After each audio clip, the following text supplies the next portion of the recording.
Hello everyone. आज हम एक ऐसे टॉपिक पर बात करेंगे जो काफी समय से इंटरनेशनल न्यूज में छाया हुआ है।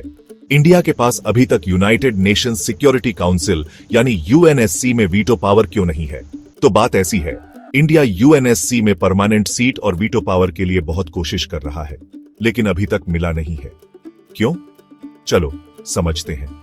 सबसे पहले चाइना इंडिया के इस सपने के रास्ते का सबसे बड़ा रोड़ा है।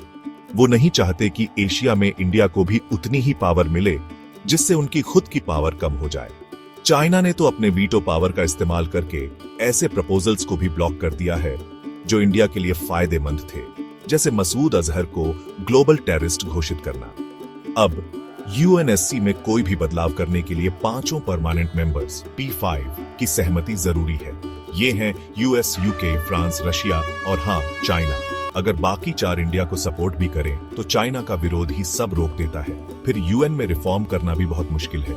यूएनएससी का स्ट्रक्चर बदलने का मतलब है यूएन चार्टर में बदलाव, जिसके लिए जनरल असेंबली में 2/3 मेजॉरिटी और सभी P5 मेंबर्स की सहमति चाहिए। ये एक लंबा और झगड़ों भरा प्रोसेस है। इसमें यूनाइटिंग फॉर कंसेंसस ग्रुप भी है, जिसमें पाकिस्तान और इटली जैसे देश हैं जो किसी भी नए परमानेंट मेंबर के खिलाफ हैं और सिर्फ नॉन परमानेंट सीट्स बढ़ाने की बात करते हैं। वो नहीं चाहते कि इंडिया जैसे देशों को ज्यादा पावर मिले। साथ ही कुछ P5 मेंबर्स, खासकर यूएस, नए मेंबर्स को वीटो पावर देने से हिचकिचा रहे हैं। उन्हें डर है कि इससे डिसीजन लेना और मुश्किल हो जाएगा। जैसे यूएस भले ही इंडिया की परमानेंट मेंबरशिप को सपोर्ट करता हो, लेकिन वीटो पावर देने में वो झिझक रहा है।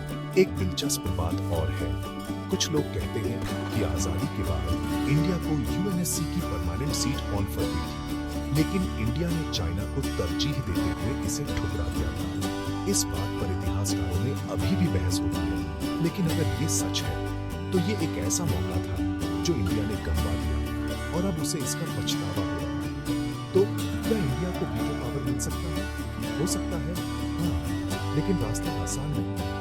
इंडिया को अपनी डिप्लोमेसी मजबूत करनी होगी, देश के अंदर की परेशानियों जैसे पॉलिटिकल इंटॉलरेंस और आर्थिक असमानता को दूर करना होगा और दूसरे देशों से अपने रिश्ते अच्छे करने होंगे। G4 Nations, Japan, Germany, Brazil के साथ मिलकर इंडिया यूएनएससी रिफॉर्म की भी कोशिश कर रहा है। अगर चाइना का विरोध कम हो और दुनिया भर से सपोर्ट हो तो शायद एक दिन इंडिया अपने इस लक्ष्य को हासिल कर ले। लेकिन अभी के लिए ये एक मुश्किल और अच्छा सफर है। तो क्या सोचते हैं? क्या इंडिया को कभी भी खास वीटो पावर मिलेगा?